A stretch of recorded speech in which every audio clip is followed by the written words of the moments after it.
Dragilor, bine v-am regăsit la Moroșanu Challenge! Nu mai pot! Încă două!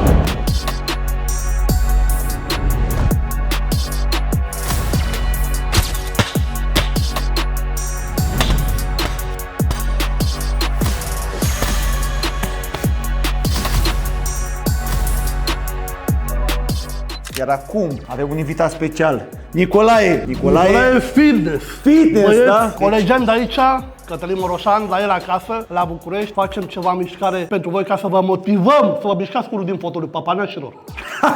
Deci, dragilor, Nicolae o să învețe tainele kickboxingului, pentru că el n-a mai făcut kickboxing și o să-l învăț să vadă cât de dificil e sportul ăsta, deși lumea se uită la televizor și spune: auzi, domnule, că lasă că nu, dar ce pare. Nu e ceea ce pare, da. Când stați de acasă și vă uitați la sportiv ca mine și că el, vi se pare ușor, că stați acolo, dar nu, când ești în sala de sport, ca să arăți așa și să te menții în formă, să ai o medalie sau să câștigi un post, trebuie să fii cel mai bun întotdeauna. Asta vreau, frate, vreau că în momentul când ai un client, da? Când faci ceva, trebuie să fii cel mai bun în ceva. Când ai un client, da, te duci și tragi de el, ții, bă, vreau să te văd acolo, nu faci chestia asta. Ăla e cel mai bun antrenor. Dacă aveți un antrenor și zice foaia, dă-l afară, caută-ți un antrenor. Încă două! Aie, Nu mai pot! Încă două! Deci eu n-aș vrea acum ca Nicolae să mă antreneze.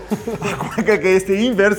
Nicolae, fii atent, putem să facem felul următor. Da. O să facem niște exerciții din încălzire prima dată, da? După aia o să te învăț cum să stai în gardă, cum să lovești corect loviturile, să înțelegi ce înseamnă kickboxing. Da. Și după asta, la sfârșit, vreau să facem niște palmări și să dai niște lovituri la atât. Nu te stresezi. Pe mâna maestrului, cum este un efort, o să-ți placă efortul ăsta. Și sper să-ți placă, da? Da.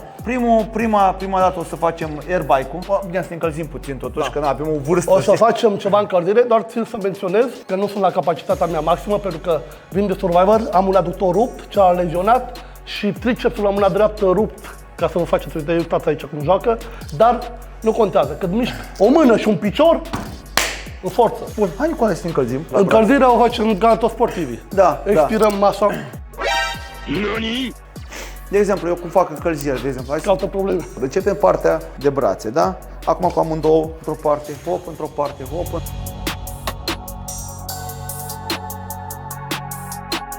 Hai să începem primul aparat, avem bicicleta, ăsta e airbike-ul. Să știi că airbike-ul ăsta este la modă în Olanda, da? Toată lumea se antrenează pe airbike, da? E foarte bun, da? Da, este foarte bun pentru Time, 3 minute durează.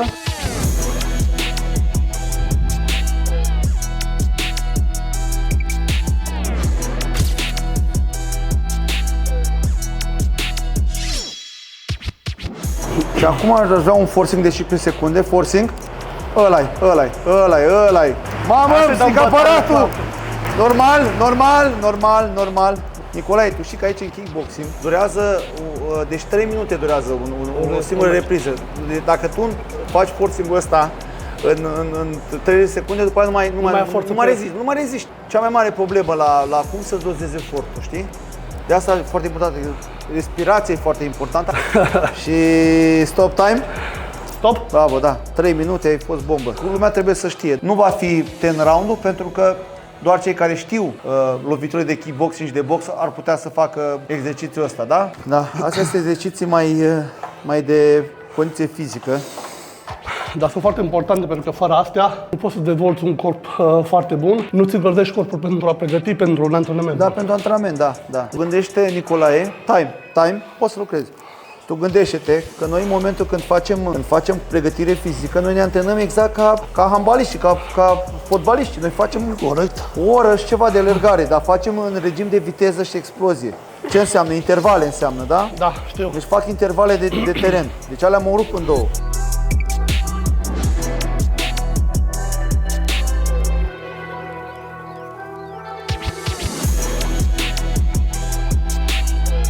Nu mai pot opri pe Nicolae în momentul ăsta. Forță puternică. Mă! Rupe-l, frate! Aoleu! Bă! Se mișcă și aparatul! Ajutor! Și mai puțin, Nicolae, și... Stop time! Mamă! Mamă, Forță! Nici eu nu l-a rupt așa, crede-mă ce spun. Bun, hai să facem basic-ul, da? Fii atent, Nicolae. Da.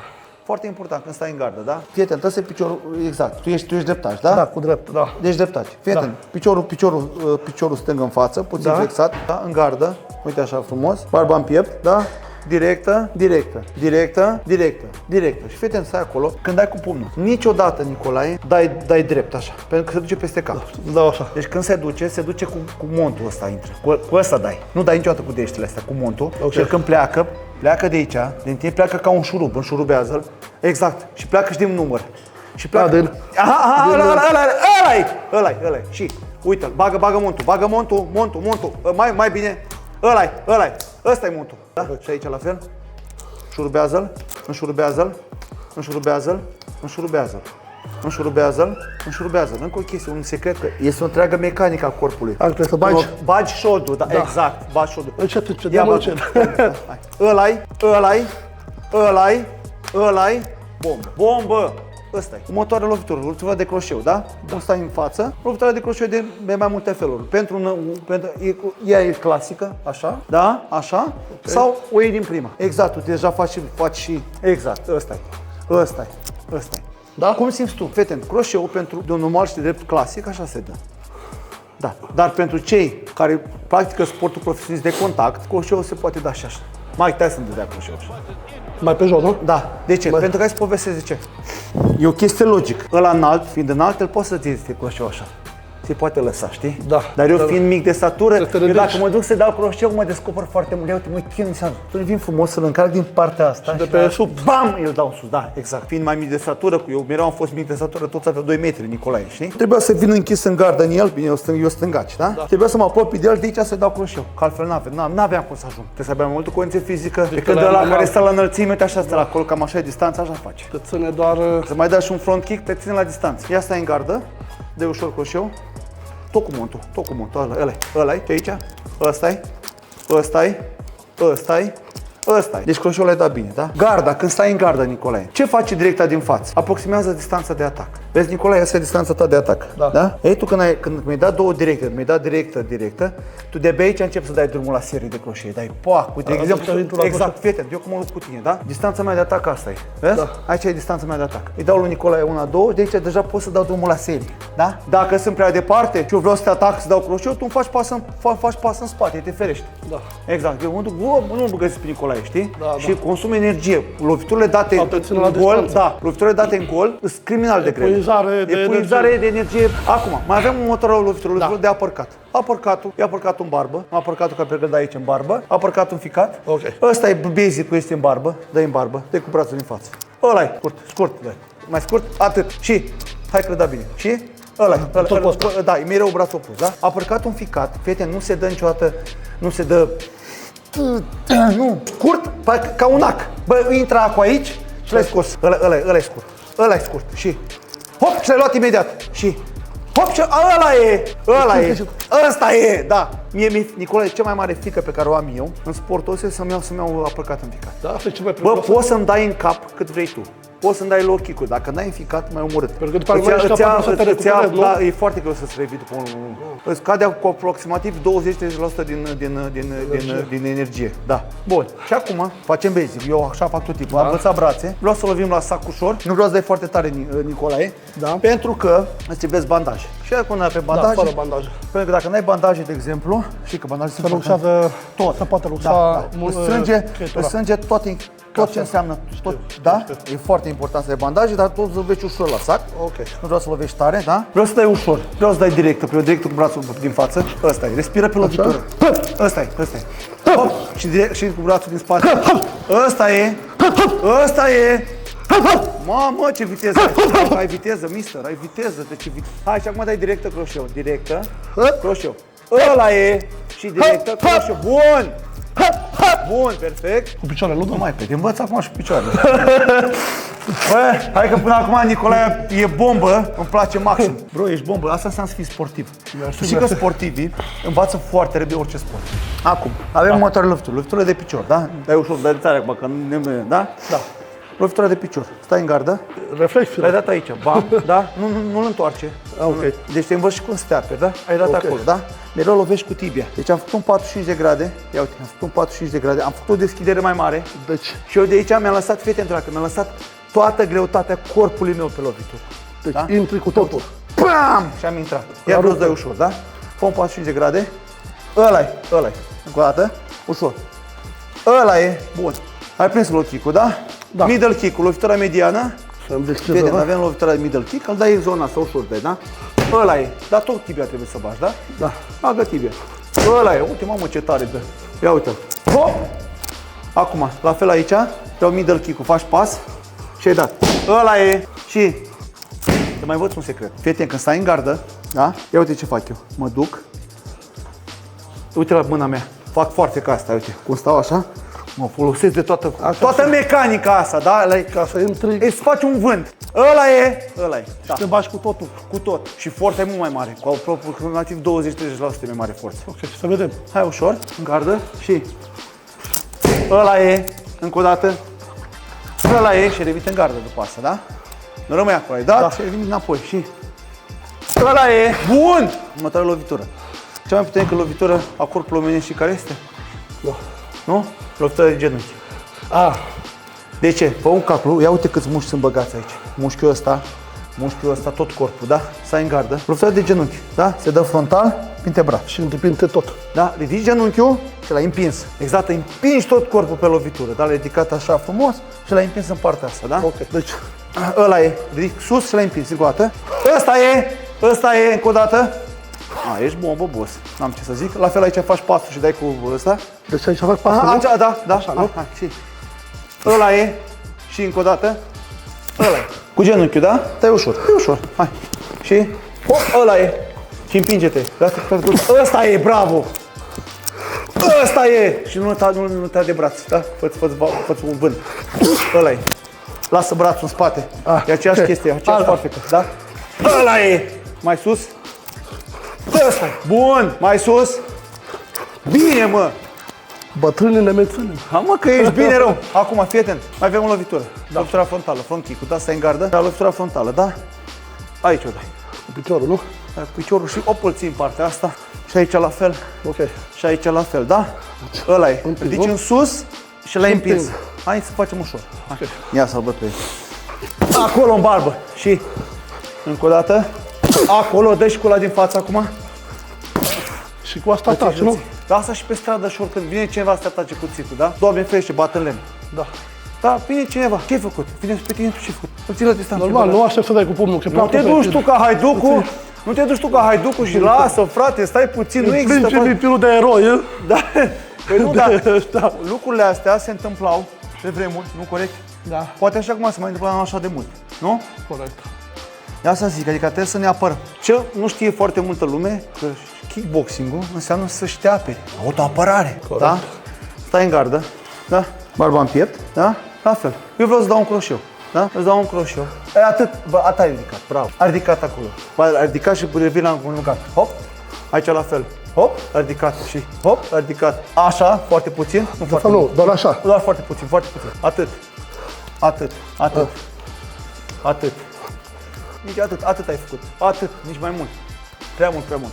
Da, împinge puțin. Să împing puțin. Da, fii, uite la mine. Dă-mi un direct. Ok. Te-ai văzut? Eu tot aici am rămas. Atât am făcut. Hop, da? Da. Atât, hai. Atât, atât. Bun. Așa, pentru cei care vor să facă forță și vor să facă kickboxing, niciodată bicepsul și cu spatele să lucrați. Da, doar în regim de viteză și explozie, dar doar în regim de 15 repetări, 20 de repetări, da? Dacă faceți pe forță, se mărește masa musculară, da? Dacă începi să faci pe greutăți mari, da? Corect. Că și foarte bine că se rup niște fibre, după aia în locul la fibrelor cresc altele mai mari, nu? Asta este teoria pe care o știm cu toții. Ce înseamnă creșterea musculară? Că multă lume zice, nu știe ce înseamnă creșterea musculară. Da. Este foarte simplă. Creșterea musculară înseamnă lezionăm fibrele musculare, că sunt ca și cablurile electrice, căbluțele alea micuți, fibrele se numesc sarcomer. Sarcomerul ăla se reface după fiecare antrenament și se rupe acolo cu alimentație cu proteină, cu aminoacizi că se recupereze repede și alimentația sudează fiecare fibră musculară ruptă, așa e creșterea musculară. Simplu. Atât să le duc. Da, da. Asta e. Deci, cu alte cuvinte, bicepsul și spatele să nu lucrați niciodată pentru cei care fac kickboxing, MMA sau jiu-jitsu La brazilian. nivele profesionale, exact. Tu Mici vezi- detalii care fac totul într-o Deci în competiție. kickboxing, oricum, detaliile sunt cele mai importante. Micile detalii E te o țin în chestie picioare. ai văzut cum e? Uite, mă, asta trebuie să faci. Fac buf, ai luat-o, Da, da, da. Deci barba, dacă e dat barbă, ce se întâmplă? Hai să povestesc ce se întâmplă. Eu îți dau un pumn în barbă. Da. maxilarul tău îi dă șoc creierului. Ok. Da, și fii atent, creierul, între craniu și creier este un lichid care ține creierul, da, și îl separă de craniu. În momentul când ți-am dat la în barbă, da, creierul se atinge de craniu. Scurt-circuit. Îi faci un scurt circuit. Ok. Da? Deci nu e lichid, deci Ia creierul asta nostru afară stă de într-un lichid, e un lichid care stă între craniu și creier. Da. Și tu în momentul când îi dai pumnul în barbă, creierul se atinge de craniu și atunci e scurt circuit. Așa se întâmplă. Asta este. Alea sunt knockout-urile care Da. se prinde și Exact. super. E foarte important să știți, oamenilor care faceți sală de sport, că eu asta este câmpul meu, culturismul și sală de sport, dacă puteți compagina cu kickboxing, full contact sau ceva, Da. sportul care îl zice Cătălin, este cel mai important pentru că poți să ai și forță, și mobilitate și împlinești ani, uitați-vă la mine, și nu mi-e rușine să zic, fac 45 de ani luna viitoare, 45 de ani. Și sunt în forță, nu mă dau pe unul pe 10 de 20. Pentru că trebuie să te menții într-un echilibru între fizic și mișcare. Și aici este maestru, dacă face sport, face 2-3 ori pe săptămână și cu el că vă mulțumește corpul. Acum, Da, maestru. testul. Da? Asta este adversarul tău. Da. Da? Vreau să lovești, da? Brații, serie de brațe cu picioare. Da, niște serii. 1, 2, croșeu, middle kick. Ok. Da, dau directă, middle kick sau dau din prima low kick, bam, am dat direct, sau dau serie de aici, am dat genunchi în. Care e diferența între box și kickbox? La box stai frumos așa și poți să stai numai cu brațele, pentru că știi că îți vin brațele. Da, nu Ai altă gardă la box. La kickbox îți vin din 3 direcții, îți vin din brațe, îți vin din genunchi și îți vin din picioare.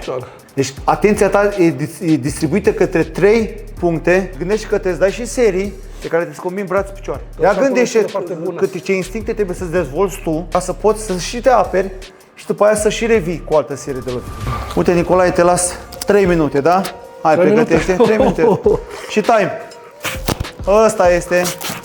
Ești bine? Uite, mă! Bine, respiră, nu uita să respiri. Bun. Și ăla e, se mișcă. Mister, ești tare, pe bune zic, că mi-e place cum ești. Și... Mamă! Bă! Ce-ai făcut? Mă antrenez. I-a dat cheo lui Bob. Acum, dragilor, acum Nicolae a ajuns la un alt nivel, așa că trebuie să fac palmare cu el, că nu mai, nici măcar, uite, adversarea a căzut pe jos. A fost ușor de dat knockout. Puteam să dau knockout în 10 secunde, dar mi-am dat. Încă o dată, stai în gardă, îți dau așa. Dai directă. Directă asta, așa, directă. Când spun directă, croșeu, dai directă, croșeu. Dai mereu opus. Directă, uppercut. Ai văzut-o? Da. Cred că asta înțelegi. Da? După aia directă, middle. Ăla-i. Ăsta-i. Mamă, ce tare dă Nicolae, ferească Dumnezeu. 1, 2, directă.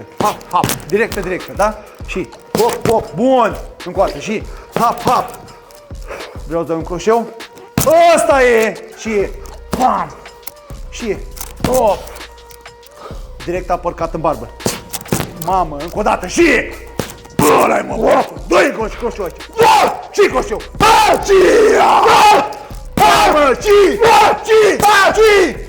Mamă! Aoleu! M-a făcut cheu, Nicolae, să știți. Bravo, broadere, ai fost bombă. Bă, cum pentru sportul pe care îl faci tu, că și culturismul e mult mai important. Bă, ai condiție fizică, bă. Ai zis bine. Mersi. Bravo. Mergem frumos, ne îmbrăcăm și mergem la niște întrebări despre viața ta, despre ceea ce faci tu, da? Cum un drag. Acum, dragilor, mergem la podcast cu Nicolae Fitness!